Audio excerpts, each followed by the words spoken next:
आज हर तरफ बैल पोला का उत्सव धूमधाम से मनाया गया। वहीं बैल पोला के दूसरे दिन लकड़ी बैल पोला उत्सव मनाने की परंपरा अनेक वर्षों से चली आ रही है। लकड़ी के बैल खरीदी के लिए बड़ी संख्या में ग्राहक बाजार में पहुंचे। तो आइए सुनते हैं इस मौके पर एक ग्राहक ने क्या कहा। किसान को धरती का अन्नदाता माना जाता है। वहीं इन किसानों की फसल उगाने में अहम भूमिका निभाने वाले बैलों का त्योहार बैल पोला हर वर्ष किसान बांधवों के साथ बड़े बच्चे बड़े ही धूमधाम के साथ मनाते हैं। आज बैल पोला सभी और बड़े ही उत्साह के साथ मनाया जा रहा है।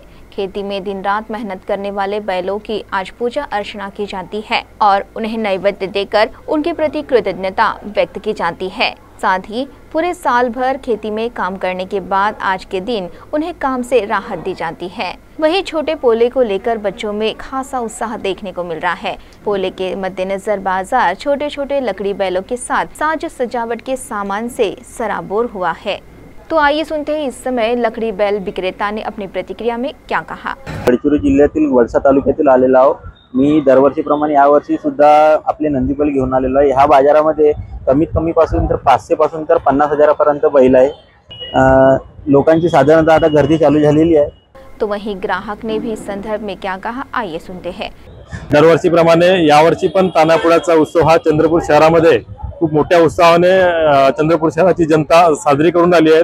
आणि गांधी चौकाचं जे महानगरपालिकेचं जे मैदान आहे पार्किंगचं, त्या मैदानामध्ये असं भव्य दिव्य तानापुरानिमित्त जे बैल विकायला आलेले आहेत। खूप मोठ्या उत्साहाने लोकांची इथं गर्दी दिसून आलेली आहे शहरामध्ये।